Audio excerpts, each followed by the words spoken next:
Coffee's all round. Eavesdroppin.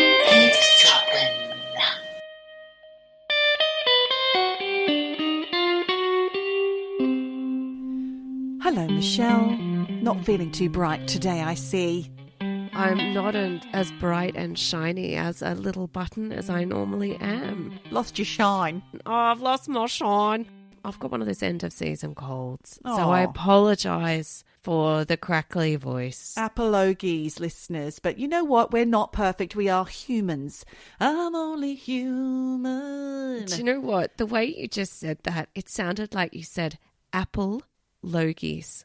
And we did talk about a gold logie last week. That's right, we did. Would you like to explain what a gold logie is? It's an Australian Academy Award, an Oscar. Academy. Not quite the Academy, is it? No, it's a TV award. Yes. It's for the best personality, and normally some Best and dodgy. fairest. Oh, it is a bit best and fairest. It's normally for an entertainer. So I think someone who was like the presenter of Tipping Point or something are like, come on down. It's like the National Television Awards here in the UK. Very dull. Listen, I've got some things to tell you, Michelle. What have you got for me? Oh, first of all, I'm Geordie. In case you weren't aware of it, I'm Geordie. And I'm Michelle, and you are listening to Eavesdroppin, the comedy, real-life true crime supernatural podcast. Welcome. Thank you for joining us. Thank you for choosing us. We also choose you, don't we, Michelle? We choose you. Oh, we do. It's a two-way choice here. A lot of our listeners, they come back week in, week out. We always talk about you when you write in. We do share all the information, and I'm going to share some information about some of our lovely listeners very soon.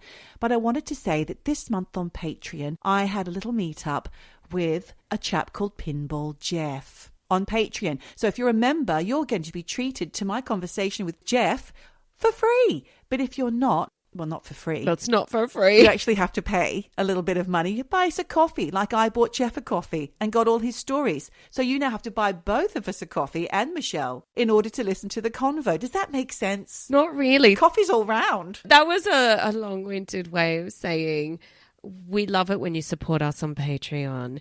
When you help us by pledging just a little bit of money, we love it because it helps us get better. She's got the goodies. She might be sick, but she knows exactly what she's saying. So all you need to do if you want to hear this conversation is pop on over to Patreon and pop a coin in the slot, as we always like to say. And that's very apt, actually, because Pinball Jeff is called Pinball Jeff for a reason. As he told me, it's not a weird medical condition.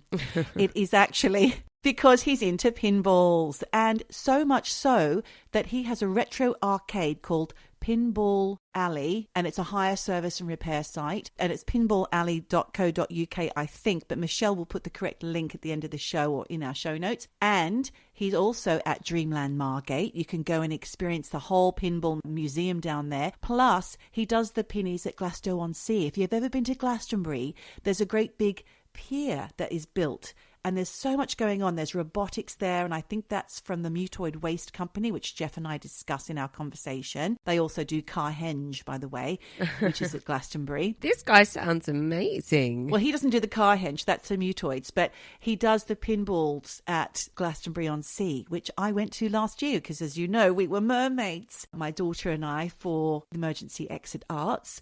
So there's lots to talk about between me and Jeff, but actually it's more supernatural because this guy has had some experiences with the supernatural. Wow. Yes. And an experience with Krista Berg in a castle. You've just got to listen to find out more. Krista Berg, Krista Lady in Berg. Red. Lady in Red. Oh my And God. also, he didn't tell me this till the very end of our conversation, but Jeff is a regular contributor to the very popular TV show here in the UK on the BBC, The Repair Shop. This guy. So he's a celeb.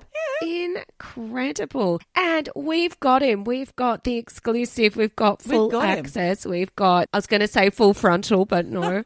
We've got him. Thankfully, no, we were in public. We've got him, and it's all over on the Patreon. Can I just mention, though, that Jeff did send me so many things for us to share. It's all on the Patreon. But because there's something coming up, I'm going to tell you about it. If you're in London, especially, where Michelle knows this area very well, in the Brixton area, there's a place called the Hardest Street Studios, and they are doing something on the 26th of this month. Anyone Can Draw, it's called. There's a bar, fire pit, stalls, shows, and chaos. And I think the Mutoid Waste Company have something to do with that as well. It's an event showing work created in the community. So do pop along if you can. Anyone can draw, except me. I cannot draw. To save my life. Well, that's a sad thing for you, Michelle. You can't draw to save your life. No. I bet if your life depended on it, you could draw something. If someone said draw a bird, I'd draw it and they would be like, what the fuck is that? So art was never your thing? I was more into performing arts, not actual art. Look at me. Exactly. I was Lady Macbeth in the production of Macbeth. I always got all the lead roles. Weren't you also someone in Greece? I didn't get Sandy in Greece. I was only Frenchie. You know, I was in all the productions, but it's the sadness of my life that I have no drawing talent. Oh, I wonder if you could work on that. Listen, speaking of work... Yes. Our eavesdroppers have been very busy. I have discovered something about one of our favourite eavesdroppers, Charlene Happy Chappy, and I'm not sure if I can share it, but she has a very secretive and amazing sounding job. Oh my God. Don't tell me. Hang on. Is she in the FBI? Not FBI. What am I saying? What? Is she a detective or is she a forensic psychologist or something exciting? No, but you know, she has had some interesting past careers that we've discussed before, and I'm not sure if I'm allowed to say, but she's had to sign an NDA. Oh my God. Yeah, she works in AI. That's all I'm going to say. Holy shit. She is Google. She is the new Google. She is Miss Google. The reason why I'm saying this is because she got in touch after something that you said a couple of weeks ago. I tell you, Charlene, if you know how to make us rank number one on Google with she doesn't. She's not Google. She's AI. It's different. It's all the same now. She says it's absolutely true that AI can hallucinate, and she knows. Yes. She trains AI. She's a trainer, but she's one of the good guys, she says. Oh. She does fact checking. Okay. She's told me that. She didn't say don't say it, so hopefully we're not in trouble. Well, I mean, it's pretty loose. We're not saying that she works for Google. Sorry, Google. I'm surprised my Google hasn't turned on here. You keep talking about it, but she says it's a very exciting role. I'm sure. Just seen I've got something from Safka here as well, recommending something. Oh, please. We love Safka's Recs. Thank you very much, Charlene, for sharing that. Here's something I've missed. Yes, thanks, Charlene. But here's something I've missed from Safka. She says, hello, my darlings. Fab ep en jejune. I attended immersive theatre in the 90s called Splinter at Old Bus Depot Markets building, and it was bizarre. I tend to watch docos with a grain of salt, then try to do as much research as I can, although this is tricky as it is hard to find facts without bias. There's an interesting thread on Reddit about docos. And then she comes back a little while later to say, watched an interesting doco on Netflix called Con Mum. So sad for the people she conned. I've seen that. Have you? Well, I haven't watched it. I've seen a recommendation to watch on Netflix, and I saw it and I thought, I've been so ill. I didn't have the brain bandwidth for it because I thought I need to be in that. So instead I watched a really quite shabby movie. Oh. Because it was just easy, and it was called The Life List. Are you recommending that here? Well, if you just want a cheesy, feel-good film that you don't have to put any brain cells into, and the only reason I watched it was because Connie Britton was in it. That hair. And that hair. Anything she's in, she's good. I just wanted to watch that hair. So... I'm not sure it's a great rank. When you're feeling like just looking at good hair, this is a great film for you. I'll give you a synopsis. She dies. Oh, that's not a synopsis. That's a fucking ruining of the ending, Michelle. No, it's not the ending. It happens right at the beginning. Oh, okay. Happens right at the beginning. And the life list is she tells her daughter, you don't get your inheritance until you fulfill the life list you made when you were 13 years old. Okay, I think I've heard about this before. It was a book and now it's a film. There's no spoilers there. Thank you, Michelle. It's easy to watch when you're sick. If you need a list of things to watch on TV, listen to on podcasts, or even scroll on various social media platforms, we have a list on that very thing that we talked about earlier, Patreon. www.patreon.com/, whatever, Eavesdroppin, no G. All right?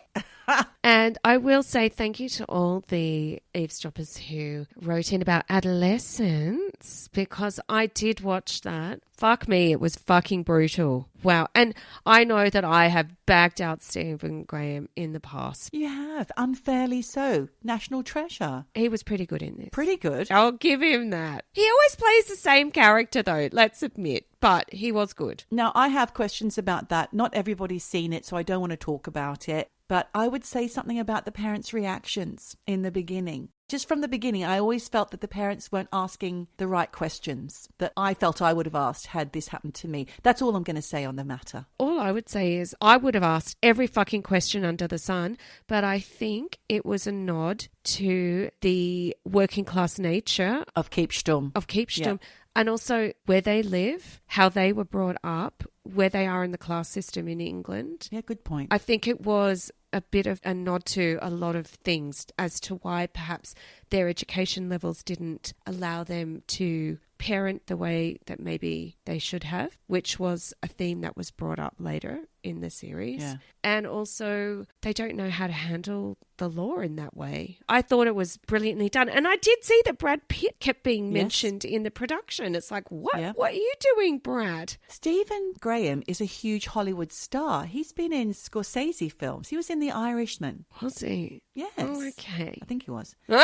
That's a great recommendation for those of you who haven't seen it. I'd love a big conversation with someone who has seen it. Maybe Michelle and I can talk about it later. But I also wanted to say that this week was very big for another of our eavesdroppers. I was sent so many clips of the Australian Prime Minister, Anthony Albanese, having tea and cakes at Ren's house. What the fuck? He popped round. He wanted to talk to them about the cost of supermarket food. And Ren, I hope you don't mind me mentioning this, but it is on national news that you and your family had a visit from not only Mr. Albanese, but also all of the media as well. I thought he was just popping around because he's a friend of a friend, or they're related somehow, Italian, I don't know what. But somehow he chose their house to pop into with all the media, and there were security guards that had to come and check out the house beforehand. And they popped in and had a televisual event of Ren looking at her supermarket receipts and Albanese deciding he's going to stop price gouging now. That's Australian politics for you. I think that there's a federal election coming up. There is. How the fuck do you get the Prime Minister at your house? So you can go, my cold shopping bill's too high, Prime Minister. It's too high. I don't think they reached out to him. I think he reached out to them. But how did they get chosen? I told you. They know him somehow. Oh, my God. Yeah. Wow. So our eavesdroppers are famous. You just never know who's listening. And you just never know when the Prime Minister might decide to choose your house to pop into, taste your mama's delicious Italian pastries and have a film crew. Seriously, that's probably why he went, right, who's got the best pastries in town? Okay, Nonna's got them. Let's go there. Let's go to Nonna's house. Oh, I love it. And that's what happened. We love you, eavesdroppers, by the way. Keep writing in. Keep listening if you can, especially after today when I tell you this awful story. Well, actually, I've got a couple of awful stories to tell you, to be fair. It's about hotels. The horror that can be in hotels. Okay. Firstly, one of my colleagues recently told me that she showed me a TikTok. I never believe TikToks, but I looked into it and it's on the news. But there's this Irish girl on TikTok who posted herself being stalked and terrified by a man who barged into her lift at a hotel that she was staying in Dublin. Her name is Chloe Coyce. She was on a night out in Dublin when a man followed her off the street and hopped into the hotel lift with her as she went up to her room. And she just happened to be filming this on her phone. Well, she started filming Michelle when he got into the lift and took his belt off and began to pull it together menacingly with his hands. Oh, my God. She asked him what floor. He said it doesn't matter what floor. So this is when she starts filming. She pressed record on her phone in case anything happened to her. And in the clip, you can see with his face blurred out, this man holding his belt in his hands in an effort to intimidate her. And she said, I wasn't sure if he was going to strangle me or take off his pants. This guy was only in his late teens, Michelle, early 20s.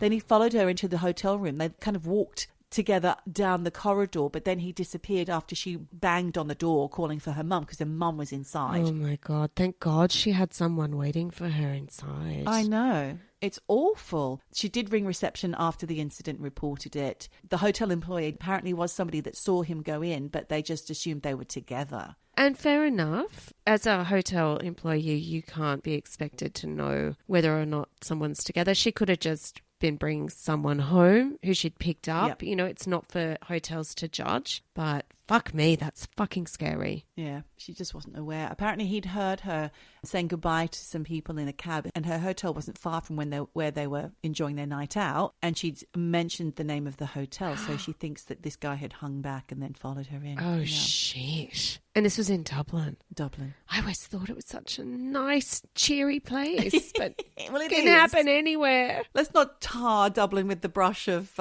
all men are intimidating. Stalkers, yeah. But that particular lady on that particular night. Awful. Well, it could have been a lot worse, let's just say that. And that led me to a 2013 article in Vanity Fair from Texas. And it's a place called Beaumont in Texas. Some of you may have heard this story before, but it's new to me. We're going to the MCM Eleganté Hotel, Michelle, on the evening of September 15th in 2010. So we're at another hotel now. Eleganté. Eleganté. Eleganté. I don't know how you'd say it with a Texan accent. Eleganté. Not sure. That sounds more LA. Eleganté. I don't know. But this fancy sounding or poorly sounding hotel in our mouths is actually a pretty standard no frills business hotel. And so it's nowhere near as glamorous as the name Eleganté would have you believe. But it wasn't skanky either. So it's not a Motel 7. What?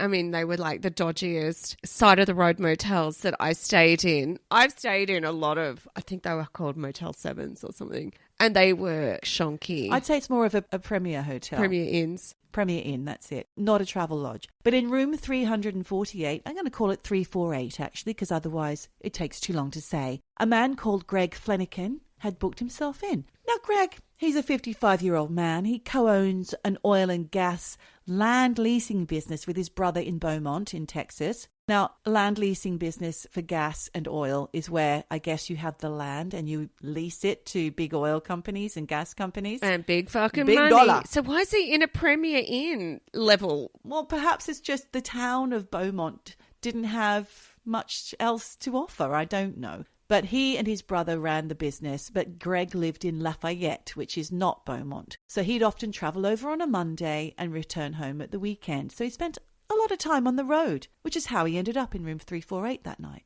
Greg was a creature of habit. I'd say he stayed in this hotel all the time, not necessarily the same room, but he checked into his room and he cranked up the air conditioning as he would always do because the Texas heat was a bit much, stifling. And he settled into bed with some snacks, a cigarette, and the TV remote. Grim. Why is that grim? Ciggy in bed? I don't know. Oh, I see. Okay, the ciggy part. But snacks in bed with a TV remote does sound quite fun to me. That sounds like a good night in. It's the ciggies. Like, ugh, just lose the cigs. He wasn't a party guy. He wasn't one to go out drinking. He was just wanting a quiet night in. That's how he liked it. But the next morning, Greg wasn't answering his phone, Michelle. So his co-workers, who became worried when he didn't turn up, contacted the hotel and had the hotel staff go and check on him. And that's when they found Greg's body on the floor. He was dead. Not alive. Dead. I think that's what dead means. Died. Oh He died. He done died. Too many Cheetos. Well, Sorry. Michelle, I'm jumping it's the gun. awful. That is terrible. At first glance, it looked like Greg had suffered a heart attack because there was no sign of forced entry, no sign of a struggle. His wallet, money, all his belongings were untouched. No drugs found in the room. So an overdose was ruled out. The only unusual thing about this scene was that his underwear was ever so slightly pulled down. But that wasn't necessarily suspicious, Michelle, because it could have happened as he collapsed. Perhaps his drawers got caught on a drawer or something on the way down, perhaps. Okay. So Greg's body was taken for autopsy, and this is where everything turned upside down. Because they found he did not die from a heart attack nor a stroke. The inquest revealed that Greg had actually succumbed to blunt force trauma of the abdomen. Oh, blunt force trauma to the abdomen? How? What was he doing? I'm going to tell you, Michelle, that it's not just any trauma. His insides were absolutely obliterated. So I'm going to give you a trigger warning here. Trigger warning. Warning. Trigger warning. Look out! Trigger. Oh my goodness. Warning. Chips. Brace yourself, Mavis. What did he do to himself with those snacks? All you don't know is that Michelle, stop judging. I'm not. About his I'm snacks. obsessed by the snacks. Listen, this is not funny because his liver was split in two. Oh, my God. His internal injuries were so severe, the only comparison the medics had was that of being hit by a car. What? But strangely, there were no external injuries and no blood found at the scene. This is a fucking murder mystery. I'm telling you, no bruises, no cuts, nothing. All investigators found on Greg was a graze on his left cheek from where his face hit the carpet as he fell and a small mark in his groin area. So this VanityFair.com article said the condition of his insides reflected severe trauma. Fleniken had been beaten to death or crushed, the coroner concluded, and he said that the wound to his groin had likely been caused by a hard kick. He had also taken a blow to the chest so severe it had caused lethal damage.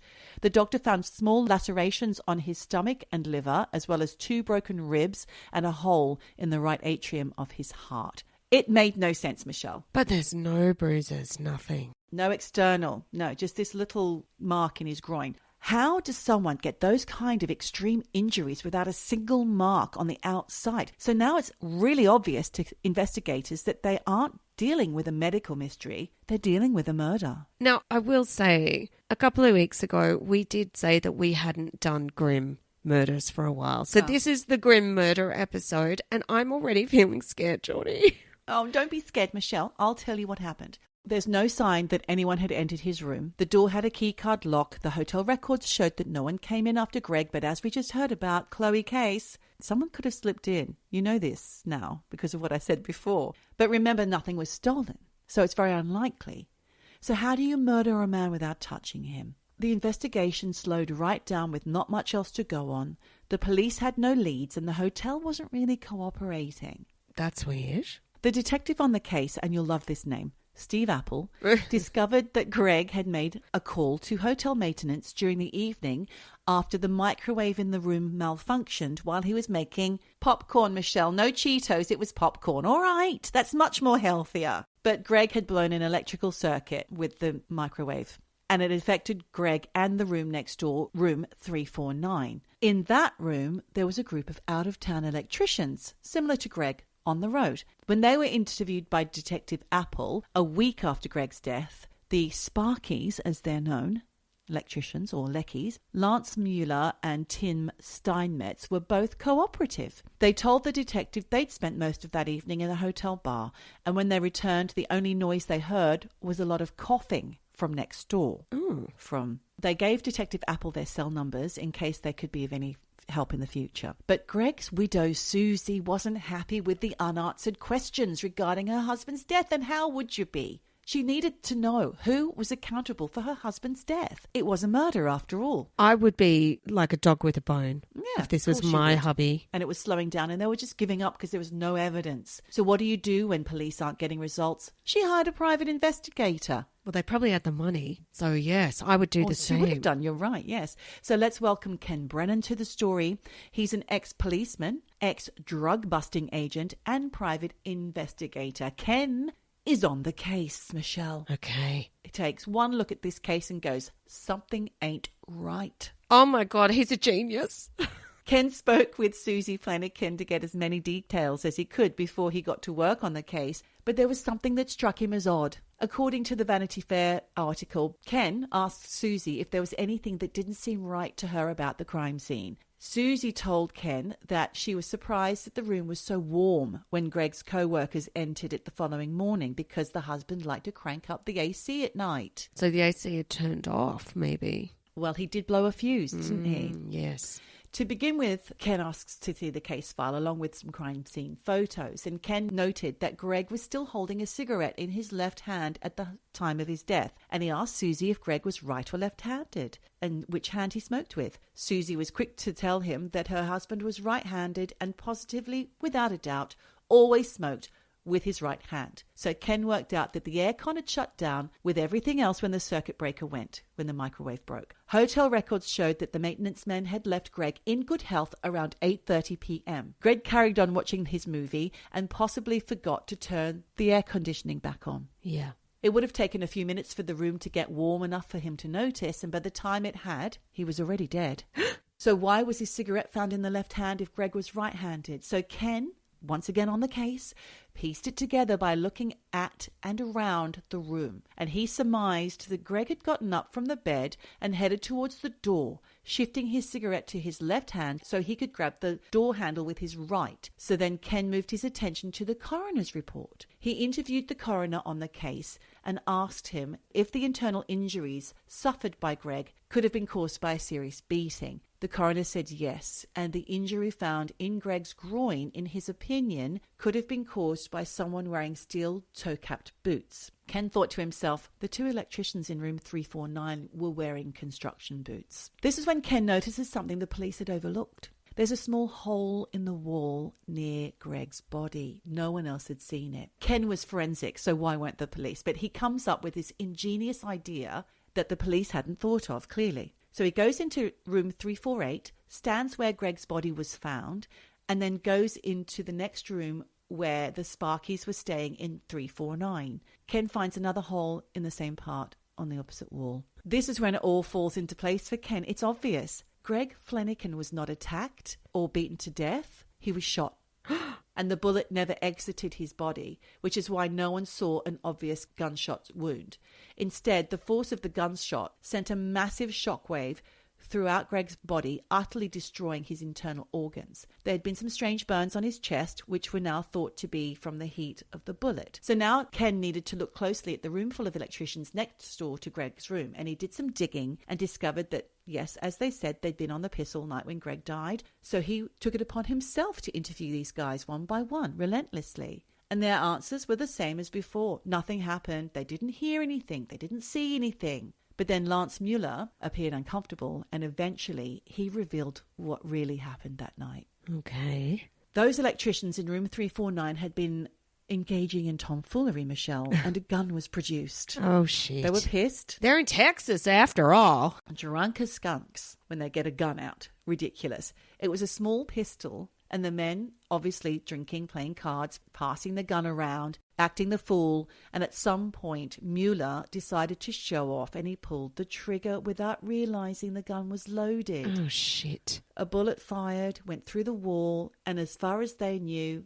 that was that. But what really happened was it went straight into Greg Fleniken's body. Oh. Poor Greg would have had no idea what hit him. No. 1 second he's watching TV, the next he's in agonizing pain and dying with no explanation as to how it happened or what had happened to him. And the idiots on the other side of the wall didn't even realize what they'd done. Of course not. Thanks to Ken on the case, Lance Mueller was arrested and charged with manslaughter and sent to prison for 10 years. Oh, my God. But can you imagine that, Michelle? 1 minute you're sitting in your hotel room unaware that in the room next to you a bunch of dicks are playing with a gun. Yeah. And just like that, your life's over. Yep. It's a very strange and sad case. It's really fucking terrifying because he was just having a ciggy and some snacks, watching a movie, minding his own business. Yep. And one stupid, reckless mistake meant that he was never able to go home again. But thanks to the tenacity of his wife, employing such a forensic PI as Ken Brennan, she may never have known what happened to Greg, and the culprit would have gotten away with it. Yes. But it makes you wonder, right, Michelle, in hotel rooms? Who's next door? Who is next door? Well, sometimes you can hear who's next door. Tell you that for free. Well, what an intriguing case. I wasn't expecting a gunshot. Surely they would have seen a bullet. Well, yes, I'm wondering about where the bullet was. It doesn't say anything more about that, but I'm sending you some links to put in for anyone who wants to look into this case more. Murder, murder.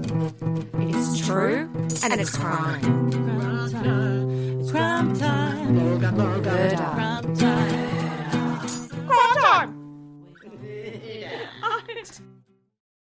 Like I mentioned earlier, a few weeks ago, we talked about the fact that we hadn't really done a twisted true crime episode for a while.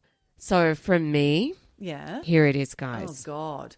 If it's coming from you, we know it's going to be gruesome. It is grim, like really grim, with really shocking details. So please, You heard it here first. trigger warning for those who need it. I think I'm going to need it, Michelle. What do I do? You got to sit here and sit through it. Sorry.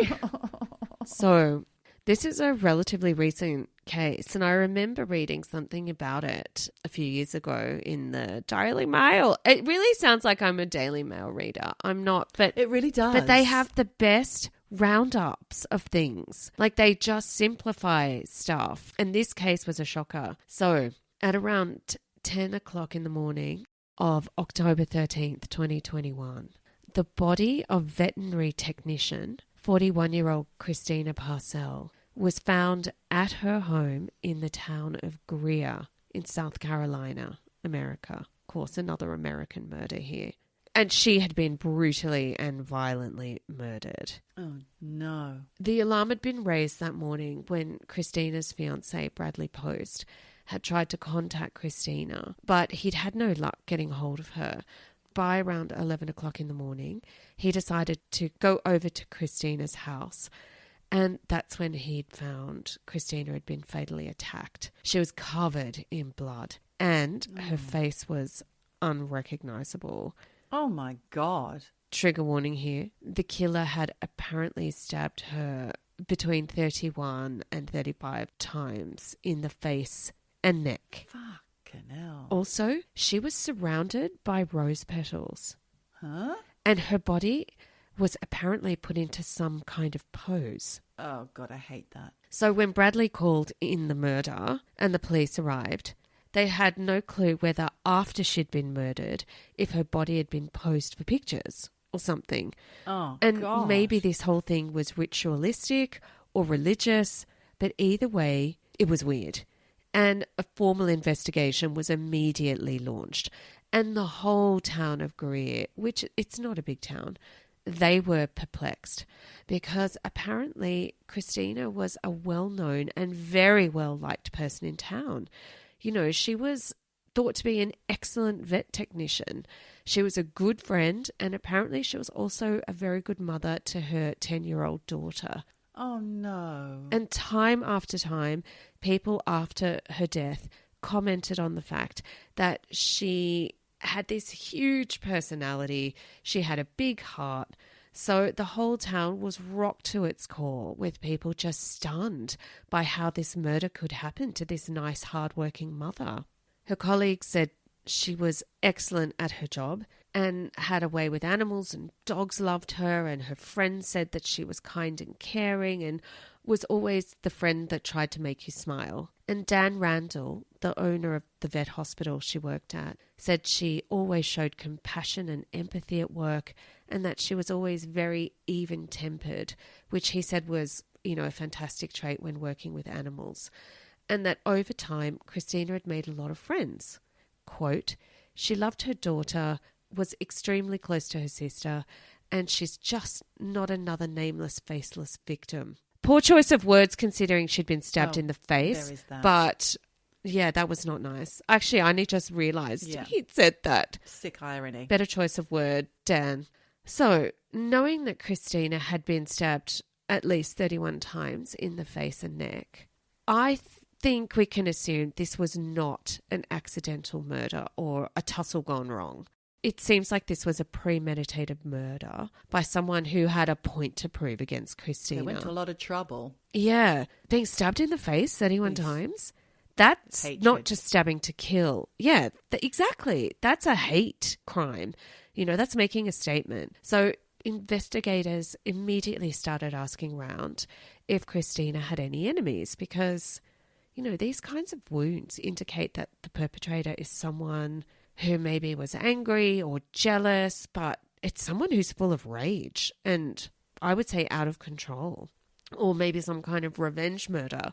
So the police were convinced it wasn't a random crime, but a murder that was committed with intent, especially because of the whole posing of the body and arranging these rose petals around her body. So the question here is, who would want Christina dead? Well, it turns out Christina was going through an ongoing custody battle with the father of her child, John Mello, for custody of her daughter. And she apparently had been to the police numerous times against him for stalking and harassment. Now, apparently John is a wealthy music producer, and he had put Christina through an expensive custody battle. As Christina was a vet technician, I think the implication here is that she didn't earn huge money. Her fiancé Bradley was paying all the legal bills. Also, in 2020, John had taken his daughter to Italy without permission during the custody battle, which led eventually to criminal charges being filed against John. The town of Greer was in shock and grief. And of course, people were heartbroken for Christina's 10-year-old daughter, who was now left without a mother. Terrible. The community was angry. You know, they were like, we need to find the motherfucker who did this to our vet. But like any good true crime story, Geordie, things are not always as they seem. And trigger warning. Oh, God. This case gets quite fucked up. So brace yourself for the wild ride ahead, people. And again, I have to just say it, trigger warning for those who need it, because there's some bad shit coming up. Oh, no.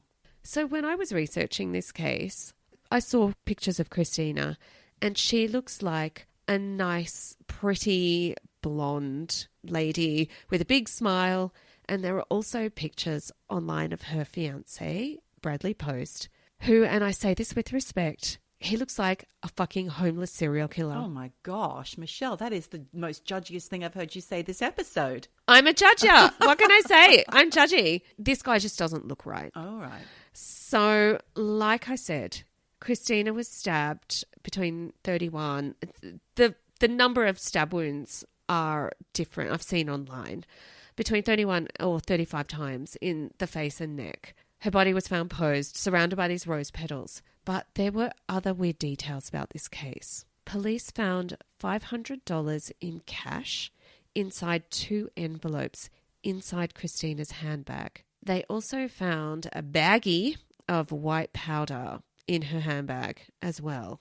They also found her mobile phone, and they found quite a few USB thumb drives. Oh. Now, investigators said they thought her body had been posed for photos because of the way the rose petals had been arranged. It's so dark. I don't like that. No, and I guess they was kind of scattered around her body somehow. And of course, the fiancé was suspect number 1 because... Of course. He found her. Yes, and we know this from doing so many true crime cases on this podcast. You know, obviously they're going to look at the fiancé because... like you said, he found her, and it's often the husband or the boyfriend or the partner that did it. So Bradley Post was questioned. So was John Mello, the father of Christina's child. Right. However, police went to the neighbours and ended up finding ring cam doorbell security footage of the night Christina was murdered. And what they discovered was a man entering and leaving Christina's house around the time of the murders. He was wearing a hoodie, which was pulled up. He had a face mask on, and he was on a push bike. Plus, his stature was bigger and beefier than the fiancé's. So the police, they followed kind of the leads from this doorbell cam evidence, and they also found, after kind of being led down a rabbit hole of CCTV footage, they eventually found that this guy in the hoodie, they found him putting a bike inside a truck, and the truck had very clearly visible license plates. So they run the plates and they find that the truck belongs to a guy called Zachary David Hughes. Turns out Zachary Hughes is an acclaimed, classically trained Juilliard concert pianist from California with absolutely no known connection to Christina. Right. So they track down this guy, Zach, and immediately question him. And right from the off, this guy is not cooperative. Oh. But somehow, and I don't know how they did this, I don't know if they tricked him into it or, you know, they offered him a coffee and then took the cup, but they managed to get his DNA. And from this, they check his DNA against the DNA found under Christina's fingernails. Boom. It's a match. It's a match. It's a match. How bizarre. So case closed, right? This guy surely did it. But why? Hold your horses. This guy, it's twisted. On November 3, 2021, they arrest Zachary for Christina's murder and they confiscate his phone. And when they say, mate, give us the code, we need to unlock your phone, he says, nah, refuses. He's got an iPhone. And as part of Apple's code of conduct, they will not, under any circumstances, not even to the police, Really? help anyone crack an iPhone. Nope. Oh. The police are fucked. They cannot get into his phone. Apple is like, sorry, this goes against our policy. No. Zach's gone completely silent. So over the next 9 months, and I guess they use software and bots and whatever, Yeah. they have almost 700,000 tries at getting his passcode. You know, I mean, making all the attempts. And that's got to take time Oh, yeah. because, what is it, like 3 or 4 and you have to wait 10 minutes Yeah. before you can try again? So this is like taking 9 months. But finally they crack his phone. Basically it was a smoking gun. They found a lot of stuff on there. Oh, no. But at the same time as they're trying to unlock Zach's phone, the police were investigating Christina's phone for forensic evidence. And what they found on there was so shocking that her fiancé, Bradley Post, was arrested just 6 days after Christina's murder. Huh? What? And this was reported initially that he had been arrested with no reason given as to why he was arrested. So it seemed initially to people like Bradley and Zach were in cahoots in Christina's murder. That's what you'd think. But Geordie, the truth is actually so much darker. And trigger warning again, because yeah, my head's going to a lot of different places right now and I'm a bit worried about what I'm going to hear. yeah, what's coming up is truly horrific. But this is the grim story that we've been telling our eavesdroppers we're going to deliver. So here it is. Trigger warning. Trigger warning. Trigger warning. When the police officially released information about what Bradley had been charged with, he was charged officially with buggery. Now, for us in Australia and the UK, buggery is basically the act of taking it up the bumhole. But in the South Carolina law, the act of buggery is, quote, whoever shall commit the abominable crime of buggery, whether with mankind or with beast. It's with dogs and things, isn't it? I'm not going to be able to listen to this.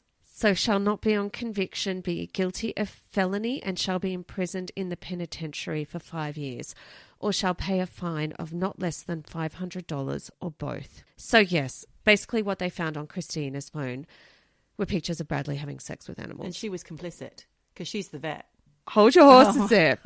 So this guy was arrested not in connection to Christina's murder, but yes, for bestiality. You cunt. Excuse my language. What's worse, Geordie, it wasn't just Bradley. They also found pictures of this very nice vet, Christina, going at it with dogs. Oh, my God. So basically, as a couple, they were tag teaming those dogs. Oh, fuck. And most likely the dogs from the vet hospital. It's so fucking depraved. It's disturbing. And it puts a whole new motive on this murder. As you know, there were photos and videos, too, of Bradley and Christina getting railed by dogs. It's twisted. And I don't know what the reaction in the community was after this information went public. I would say the dogs are the victims in this, actually, because I don't think they're getting railed by them. They are doing things to them. Yes. And I don't know that the community would have a lot of sympathy for Christina after this, especially if I'd left my dog at the vet overnight. It's assault and it's sick. But Geordie, just when you think this case can't get worse, there's more. No. Because not only did they find photo and video evidence of what these two were doing with dogs on Christina's phone, they also found more than 150,000 absolutely shocking child porn videos and videos that Christina and Bradley had made with Christina's 10-year-old daughter. No. So to break that down, Christina and Bradley were fucking animals and making child porn using Christina's daughter. And Christina was apparently in some of those videos with her daughter. Oh, my God. So obviously Christina is dead. And I'm just going to say it. I think the dogs at the vet hospital and her daughter had a lucky escape from this sick bitch. And Bradley, as of January this year, is currently facing 5 counts of sexual exploitation of a minor in the 1st degree, 1 of sexual exploitation of a minor in the 3rd degree, and 1 count of 3rd degree criminal sexual content with a minor, and 1 count of buggery. So for anyone wondering how Zachary fits into all this, Yeah, I am. The connection here is John Mello, Christina's ex. So this guy is a lot older than Christina. She was 41 at the time of her death, and John Mello, as of the time of this recording, I believe, is 64. Now, apparently he was a bit influential in the music industry. He'd been a performer as well as having worked at various record labels, and he'd started up music venues, but he was also a producer, and he'd worked with people like Elton John, the Rolling Stones, Jimmy Page, Christine McVie, Neil Young, Keith Richards. So he'd made money and he was quite successful. And my guess is that maybe he had some kind of inkling about Christina being a sicko and what was going on with his daughter. And maybe that's why he was in such a bitter custody battle and had taken the daughter illegally to Italy, which, like I said, he actually got arrested for. Now, I'm trying to unravel this, but what I think happened is that John took the daughter to Italy illegally, but she got sent back to the US because John remained in Italy and returned to America 8 days after Christina was murdered, where as soon as he landed back in the US, he was arrested and charged for taking his daughter out of the country illegally. So when he was arrested, the police asked him, "Who do we write as your contact person?" And he said, Zachary Hughes, Christina's alleged murderer from Juilliard. So, of course, the police put two and two together and realised, the connection here is John Mello. So I don't know what the fuck John Mello was thinking to list the murder suspect as his contact person. But anyway, he had put Zachary Hughes as the contact.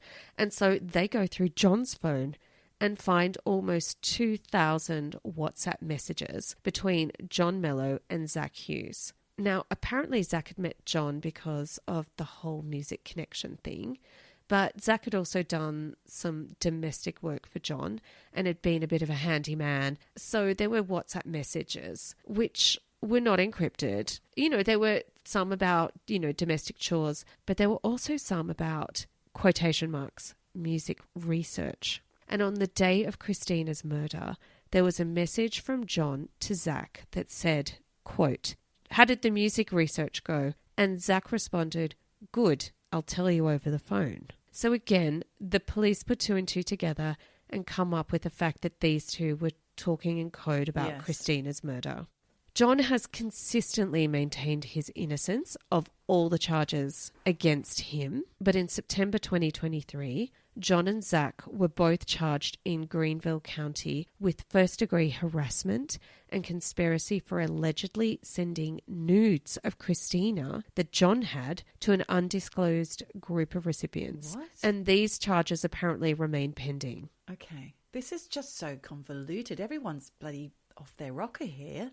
I know. And then there's Zach. I've seen pictures of him and Court TV. Yeah. And I'm going to put the Court TV link on the Patreon because it's him talking about the murder. Is that a good thing to watch? Well, he is a robot. Oh. It's weird. He's a bit of apparently a Lord of the Rings nerd. Right. He does LARPing, Lord of the Rings LARPing, which is live action role playing. I don't know, maybe he's a hobbit or something frolicking in the forest.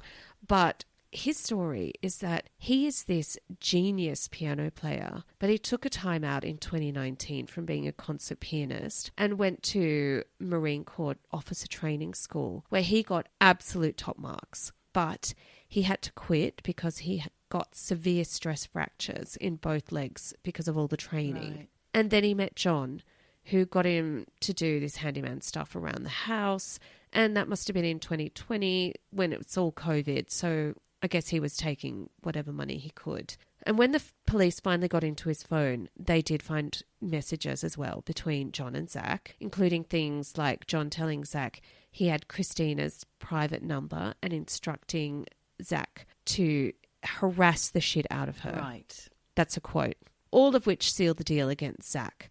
And on February 21st of this year, 2025, Zach was put on trial where he gave detailed testimony of how he brutally stabbed Christina 30 plus times, and Zachary was found guilty of murder and sentenced to life in prison, despite the fact that his defense was that the killing of Christina was justified because the child was in danger. Now, Zachary Hughes's testimony not only led to his conviction, but it also gave police enough evidence to arrest and charge John Mello, who now could also face a life sentence for his involvement in the crime. Basically, Zach put his friend, John Mello, into it. He dumped him into this crime. So now John could face, life in prison. And that is still pending. That's all I got on this twisted fucking tale of Christina Parcell. Ugh, that's disgusting. What a horrible story. Michelle, it makes you wonder, when I asked you before about being in a hotel room and not knowing next to you, who is looking after your children? Who is looking after your animals? These people are doing these things for God knows how long and getting away with it. The whole town thought that she was like the best, loveliest, nicest vet and great mother. They couldn't be more wrong. Could not be more wrong. Now I'm concerned about their daughter because she's going to be without parents and she's already going to have been so scarred and so damaged by what her mother has done, put her in an unsafe position, abused her. It's awful. I can't get my head around this. Michelle, why? I said to you, I gave you multiple triggers. This was a grim case. And we haven't done grim cases for a while. We had Piggy Palace and we had all these terrible stories. But this one, it was so weird and so grim and so twisted because just the rose petals and the stabbing alone. Why did he put the rose petals there? Did he say? No, I didn't get through all the court TV. I watched the first few minutes and went, oh, this is fucked up. I don't think I want to watch this. But I will put a link to anyone who wants... for anyone who's brave enough. Who's brave enough to watch Zach. But when I was thinking about him murdering someone he'd never met, because he'd never met Christina. Well, he's probably got something going on in his past that he feels there's a justification. What he did was savage. And the thing is that he was offered $5,000 from John. Is that all? $5,000. That's it, mate. And now he's doing life. Now he's doing life for that. He's super smart, but not smart enough to cover up his tracks with that bike and the truck and the visible license plates and all of that stuff. I don't know why John Mello didn't go to the police much sooner and say what had been happening to his daughter, what had been happening to the community's animals. I don't know why either. I don't know maybe there's something in John's past. Obviously, he was trying to get his daughter away, which is why he took her to Italy and broke the custody agreement. But it also meant that John knew if he ever set foot back in America, he was going to be arrested for breaking the custody agreement. So for these smart people, they made some pretty bad errors. And the thing is, Christina, oh my God. Monstrous. Absolutely monstrous. There is your sick, twisted, true life, true crime tale. We won't have to do one for a while. How do we leave our lovely eavesdroppers after that debacle, Michelle? I don't know. I guess there's only 3 things left to say. No, you can't go from that to that. No, I'm not going to have that. We've got to come up with something nice and soft and pleasant to cushion the blow. Cupcakes. If anyone has a lovely recipe for frosting. I was thinking about cupcakes this morning and how I don't have a good frosting recipe. I've never been able to make frosting. Well, buttercream, of course. But I don't have a good buttercream recipe. If anyone has one that they would like to share, please get in touch. Who is a baker amongst you lot? There must be some bakers. Well, we know that Ren can bake. Oh, Ren, please, if you have a good cupcake recipe, I like vanilla. If you have a good vanilla cupcake recipe, maybe Nonna made it for the Prime Minister, who knows? I need a good buttercream recipe if you have any that you would like to share. And I will say I made the most incredible banana bread just a few days ago with 5 manky bananas. It was fucking delicious. I'm happy to share that too. You've been baking? Yes. So all right. If anyone would like to swap recipes, happy to do it. We could start a little corner on Patreon for recipe swapping. Nana's Corner. Nonna's Corner. I think that's a great idea. I'd love a recipe swap. Yeah. Okay, let's do that. Let's put that on the Patreon. Let's open it up to you, eavesdroppers, if you are still with us, that is. If you're still with us after this grim, terrible murder. We don't like it when animals get hurt, or children, but this is the world we live in. I don't know how you feel about that. Was it rough justice, or was it unnecessary for us to tell? Do write in. Let us know. Let us know. Okay, and with that, we have only 3 things left to say. Wherever you are, Whatever you do, just keep eavesdropping. JKE. Eavesdropping. Eavesdropping. Dropping. Eavesdropping. Eavesdropping. Eavesdropping. Dropping. Ouch.